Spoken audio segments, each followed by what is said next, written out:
Hello NET aspirant, how are you. I hope आप सब बहुत अच्छे होंगे।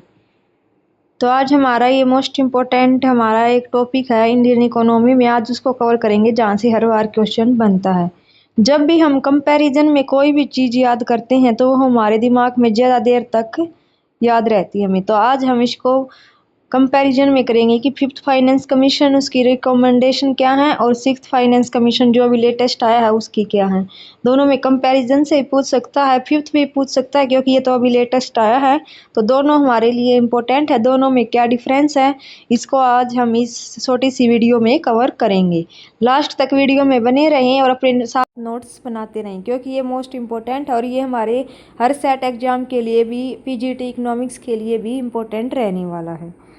तो हम अपनी क्लास आज स्टार्ट करते हैं। फिफ्थ फाइनेंस कमीशन जो कि 2021 से 2026 इसका टाइम पीरियड था और सिक्स्थ फाइनेंस कमीशन अब जो कि अभी लेटेस्ट आया है ये 2026 से 2031 तक इसका टाइम पीरियड है। फिर है कॉन्स्टिट्यूशन डेट, किस डेट को ये रिलीज़ किया गया था। 27 नवंबर 2017 को आया था हमारा फिफ्थ फाइनेंस कमीशन और सिक्स्थ आया हमारा 31 दिसंबर 2023।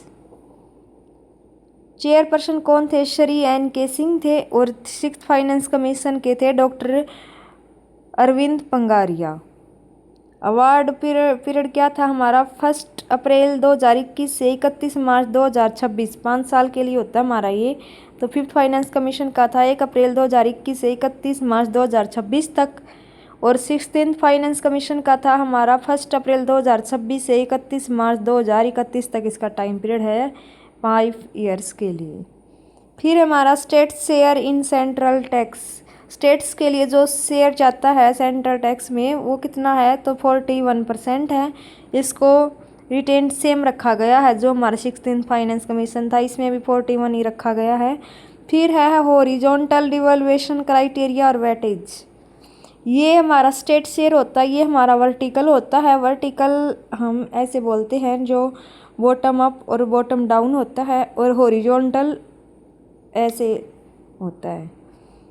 तो हॉरिजॉन्टल डिवैल्यूएशन क्राइटेरिया वेटेज क्या है, तो 15th फाइनेंस कमीशन में हमारा जो इनकम डिस्टेंस है इसको सबसे ज़्यादा वेटेज थी 45%। पॉपुलेशन 2011 जो सेंसस है उसको 15%। डेमोग्राफिक परफॉर्मेंस के लिए 12.5%। एरिया के लिए 15%। फॉरेस्ट इकोलॉजी के लिए 10% और टैक्स फिस्कल एफर्ट के लिए 2.5% था। टोटल हमारा ये 100% था। यहाँ से बहुत सारे क्वेश्चन बने हैं हमारे, कई बार इसमें डायरेक्ट पूछ लेते हैं कि किसका ज़्यादा किसका कम है, कई बार हमारा को क्रोनोलॉजी में देते हैं, कई बार हमारा मैचिंग में देते हैं। एक साइड ये हमारी क्राइटेरिया देंगे, एक साइड हमारी वेटेज। तो कैसे भी क्वेश्चन पूछ सकता है। मोस्ट इम्पोर्टेंट टेबल है ये हमारी, आपको अच्छे से याद करनी है। इसके स्थान पर जब हमारा सिक्स्थ फाइनेंस कमीशन आया है तो उसमें क्या रिकमेंडेशन क्या चेंज हुआ है उसको देखते हैं क्योंकि अब की बार क्वेश्चन हमारा यहाँ से बनेगा।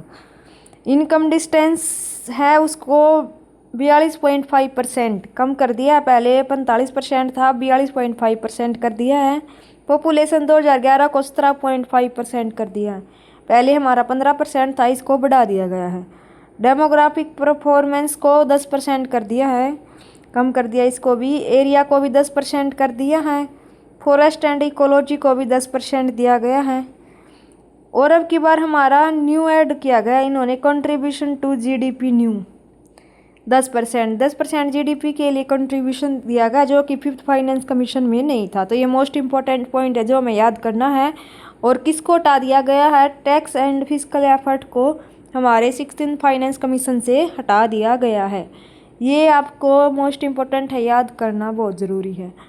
इसमें हमसे पूछ सकता है कि कौन से ऐसे क्राइटेरिया है जिसको सेम रखा गया है, तो ये 10%, क्योंकि इसकी बार ये याद करना बहुत ईजी है क्योंकि सबको 10% दिया गया है। सिर्फ दो ही है, एक इनकम डिस्टेंस इसको 42.5% है और पॉपुलेशन 2011 जिसको 17.5% है, जिसको आप इजीली याद कर सकते हो।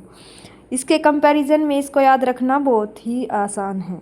तो ये हमारा क्राइटेरिया है, मोस्ट इम्पोर्टेंट टेबल है दोनों, आपको टिप्स पे याद होनी चाहिए। अच्छे से अपने नोट्स बना लीजिए, अगर आप दोनों का कंपैरिजन करके याद करोगे तो सही से याद रहेगा। न्यू एडिशन क्या हुआ है हमारे अब की बार सिक्स्थ फाइनेंस कमीशन में, तो वो है हमारा कंट्रीब्यूशन टू जीडीपी 10%। पहले हमारा जीडीपी में कंट्रीब्यूशन नहीं दिया गया था, अब की बार दिया गया। रिमूव क्या किया गया है हमारा, टैक्स एंड फिस्कल एफर्ट 2.5, जो ये वाला है हमारा क्राइटेरिया, इसको हमारे 6th फाइनेंस कमीशन से रिमूव कर दिया गया है। रेवेन्यू डेफिसिट ग्रांट्स क्या है, रिकमेंडेड कंस्टिट्यूशन है और इसमें रिकमेंडेड डिसकंटिन्यूएशन है। फोकस एरिया क्या है हमारा, फोकस एरिया इसमें था हमारा फिस्कल कंसोलिडेशन, जो हमारा 5th फाइनेंस कमीशन था उसकी बता रहे हैं हम। फोकस एरिया क्या था उस टाइम, फिस्कल कंसोलिडेशन था, क्वालिटी ऑफ एक्सपेंडिचर था और डिजास्टर मैनेजमेंट और लोकल बॉडी ग्रांट्स। लेकिन जो हमारा 6th फाइनेंस कमीशन अभी आया है उसमें क्या दिया गया है, फिस्कल डिसिप्लिन एंड डेप्ट सस्टेनेबिलिटी दी गई है, performance based and outcome linked grants, strengthening local bodies और disaster resilience and climate adaptation. ये इसके फोकस एरिया हैं और ये इसके फोकस एरिया हैं। सीधा हमसे पूछ सकते हैं, 4-5 हमें ऑप्शन दे देंगे कि कौन सा इनमें से नहीं है, तो आपको ये अच्छे से याद रखने हैं। इसलिए मैंने आपके लिए शॉर्ट्स नोट बनाए हैं ताकि आप जो हमारे की पॉइंट है, जो हमारे एग्ज़ाम में पूछा जाएगा, सिर्फ उसी को हम पढ़ें, एक्स्ट्रा कुछ भी याद ना करें, क्योंकि हमारे पास सिलेबस बहुत ही बड़ा है।